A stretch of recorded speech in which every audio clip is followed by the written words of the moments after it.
आऊज़ु बिल्लाहि मिनश शैतानिर रजीम बिस्मिल्लाहिर रहमानिर रहीम। रब्बि इश्रह ली सदरी व यस्सिर ली अमरी वहलुल उक़दतम मिन लिसानी यफ़क़हू क़ौली। चलिए अभी मैं लिखती हूँ खरजा। इसके मानी क्या है? इसके मानी हैं वो निकला, ही लेफ्ट। जब कभी कोई फेल या एक्शन होता है तो कोई इस फेल या एक्शन को करने वाला भी होता है। एक्शन कभी एक्शन को करने वाले के बगैर हो ही नहीं सकता। अगर कहीं कोई एक्शन इसको करने वाले के बगैर हो जाए ना, तो फिर ये मौजज़ा ही होगा, और मौजज़ा सिर्फ अल्लाह ताला ही कर सकते हैं। अच्छा, तो एक्शन को अरबी ज़बान में क्या कहते हैं? फ़िअलुन। उर्दू में भी इसे हम फ़ेल ही कहेंगे। और इंग्लिश में क्या कहेंगे? वर्ब। फेल को क्या कहते हैं? वर्ब। फेल या एक्शन को करने वाले को क्या कहते हैं? फ़ाइलुन। उर्दू में भी हम कहेंगे ना फ़ाइल। फेल को सरअंजाम देने वाला फ़ाइल कहलाता है। तो अल्हम्दुलिल्लाह उर्दू बोलने की वजह से हमें बड़े फ़ायदे हैं, क्योंकि उर्दू बोलने की वजह से हमें तकरीबन 80 से 85% अल्फाज पहले से ही आते हैं। अच्छा, तो फाइल को इंग्लिश में क्या कहेंगे? सब्जेक्ट। क्या कहेंगे? सब्जेक्ट। तो जब भी कोई फेल होता है तो फिर इस फेल को सरअंजाम देने वाला भी कोई ज़रूर होता है, जिसे हम फाइल कहते हैं। याद रखें कि जब कभी कोई फेल होता है तो उसका फाइल भी ज़रूर होना चाहिए। इन दोनों का आपस में एक दूसरे से बहुत गहरा रिश्ता है। फेल फाइल के बगैर वजूद में ही नहीं आ सकता। जब हम कहते हैं खरजा, तो इसके मानी है वो निकला। वो का तर्जुमा अरबी में होगा हुआ, मगर मुझे तो यहाँ पर हुआ नजर नहीं आ रहा। खरजा में तो हुआ मौजूद नहीं है, तो फिर खरजा का फाइल कहाँ है? इसे तो इसके अंदर होना चाहिए था, मगर कहाँ है? ये इसके अंदर छुपा हुआ है। अरबी ज़बान में फाइल फेल के अंदर ही मौजूद होता है, और खरजा में ये छुपा हुआ है। छुपे हुए को हम अरबी में क्या कहते हैं? मुस्ततिर। और मुस्ततिर के उर्दू में मानी क्या है? छुपा हुआ। इसे हमारा ज़हन तो देख सकता है, मगर हमारी आंखें इसे नहीं देख सकती। इसे अरबी ज़बान में मुस्ततिरुन कहते हैं, यानी कि हिडन, छुपा हुआ। तो फिर मुझे बताएं कि खरजा का फाइल कहाँ है? मुस्ततिरुन। लेकिन किस सूरत में? अगर ये इसमें छुपा हुआ है तो किस सूरत में छुपा हुआ है? जवाब होगा दमीर की सूरत में। तो जब हम कहेंगे कि खरजा में फाइल कहाँ है, तो आपका जवाब होना चाहिए दमीरुन मुस्ततिरुन। हमारे पाकिस्तान में अक्सर लोग इसे ज़मीरुन मुस्ततिरुन कहते हैं ना, लेकिन ये अरबों की ज़बान है और अरब इसको दमीरुन मुस्ततिरुन कहते हैं। इसलिए मेरा ख्याल है कि हमें भी फिर दमीर ही कहना चाहिए। ठीक है, तो फिर खरजा के मानी क्या हुए? वो निकला, ही लेफ्ट। तो यहां पर ज़मीर वो दरअसल फाइल है। हम कहते हैं ना वो निकला, तो वो जो है ना ये फाइल है। और जब हम कहते हैं खरजा, तो खरजा के अंदर ही ये वो की ज़मीर छुपी होती है। तो जब मैं कहूं कि खरजा का फाइल कहाँ है, तो आपका जवाब होना चाहिए दमीरुन मुस्ततिरुन, यानी कि फाइल इसके अंदर ज़मीर की सूरत में छुपा हुआ है। यानी खराजा के मानी सिर्फ जो है ना निकला नहीं है, बल्कि इसका मुकम्मल तर्जुमा होगा वो निकला। तो वो जिसे हम अरबी में कहते हैं हुआ, ये एक ज़मीर है, लेकिन ये हुआ की ज़मीर अरबी रूट वर्ड के अंदर ही मौजूद होती है, उसके अंदर छुपी हुई होती है। तो उलमा ने अरबी ज़बान में फ़ा आ ला को एक नमूना या पैटर्न के तौर पर रख लिया है।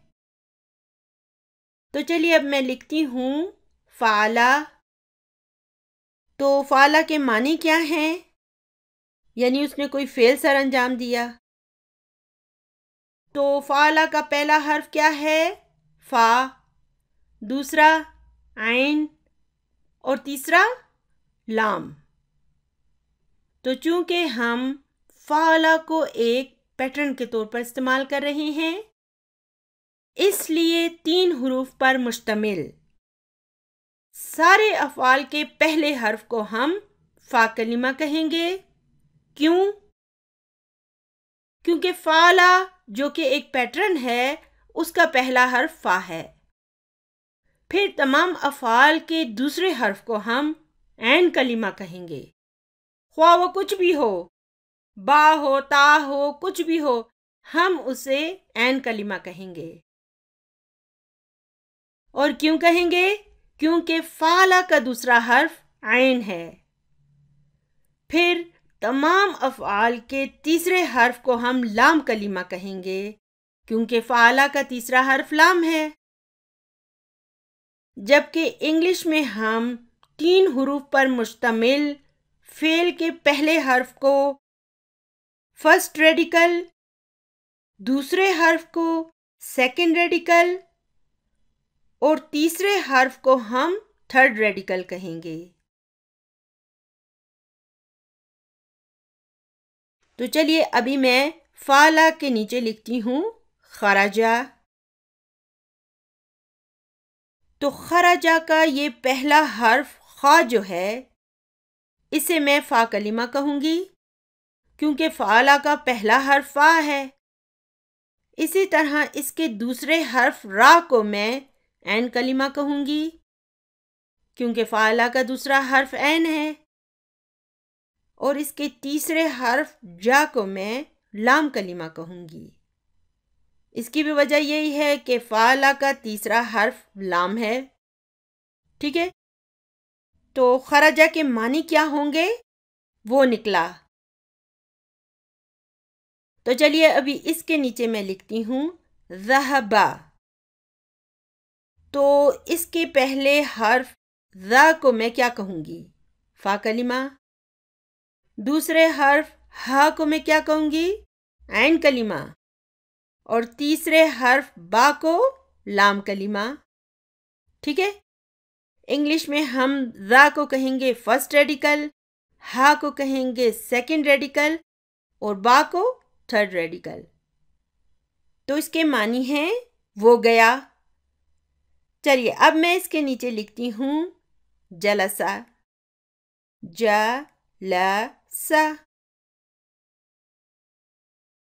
तो मुझे उम्मीद है कि अभी आपको समझ आ गया होगा कि इसके पहले हर्फ जा को मैं क्या कहूँगी?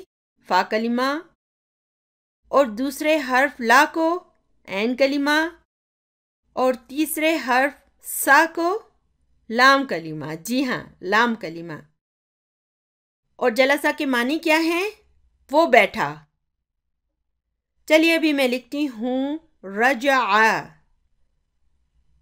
रजा। तो रा जो है ये फ़ा कलिमा है, जा जो है ये आइन कलिमा है और आ जो है ये लाम कलिमा है। ठीक है ना? अभी आपको इसकी साइंस समझ आ गई होगी। तो इसके मानी क्या हैं? वो लौटा। उर्दू में भी हमने कहते रुजू करना, लौटना। तो रजा आ के मानी हैं वो लौटा या वो पलटा। तो मैंने लिखा खराजा ज़हबा। जलसा और रजा। चलिए अब इनके नीचे मैं लिखती हूँ समीआ। समीआ, इसके मानी क्या है? उसने सुना। अच्छा, एक बात बताएं, क्या आपने यहां पर कोई तब्दीली नोट की है? चलिए अपना दिमाग लड़ाएं, बताएं मुझे, कोई तब्दीली है? जी हाँ, ऐन कलीमा को देखें, इस पर कसरा आ गई है। चलिए अब मैं लिखती हूं करुमा। करूमा, मैंने क्या लिखा? करुमा। इसी से करीम बनता है, यानी कि मेहरबान। और अल्हम्दुलिल्लाह करीम लफ्ज़ से हम लोग बखूबी वाकिफ़ हैं। अच्छा, अब यहां आपने क्या तब्दीली देखी? जी हाँ, यहां पर देखें, ऐन कलीमा पर दम्मा आ गया है ना? अच्छा, तो अब मेरी बात को गौर से सुने कि 3 हुरूफ पर मबनी फेल के पहले हर्फ यानी फा कलीमा पर हमेशा हमेशा फतह होगी, इसमें कभी कोई तब्दीली नहीं होगी, ठीक है? इसी तरह इसके आखिरी हर्फ यानी कि लाम कलीमा पर भी हमेशा हमेशा फतह होगी। फा कलीमा और लाम कलीमा दोनों पर फतह होगी, मगर फिर दूसरे हर्फ यानी कि ऐन कलीमा पर फतह भी आ सकती है, कसरा भी आ सकती है और दम्मा भी आ सकती है। दूसरे अल्फाज में जो भी तब्दीली आनी है वो सिर्फ दूसरे हर्फ यानी कि ऐन कलीमा पर आएगी, जबकि पहले और आखिरी हर्फ पर यानी कि फा कलीमा और लाम कलीमा पर सिर्फ और सिर्फ फतह फतह फतह ही आएगी। ये एक अहम तरीन उसूल है जो कभी तब्दील नहीं होगा। रब्बना आतिना फिद दुनिया हसनतन व फिल आखिरति हसना व क़िना अज़ाबन नार। सुब्हान रब्बिक रब्बिल इज़्ज़ति अम्मा यसिफून व सलामुन अलल मुरसलीन वल्हम्दुलिल्लाहि रब्बिल आलमीन। जज़ाकुमुल्लाहु खैरन कसीरा। अस्सलामु अलैकुम व रहमतुल्लाहि व बरकातुहू।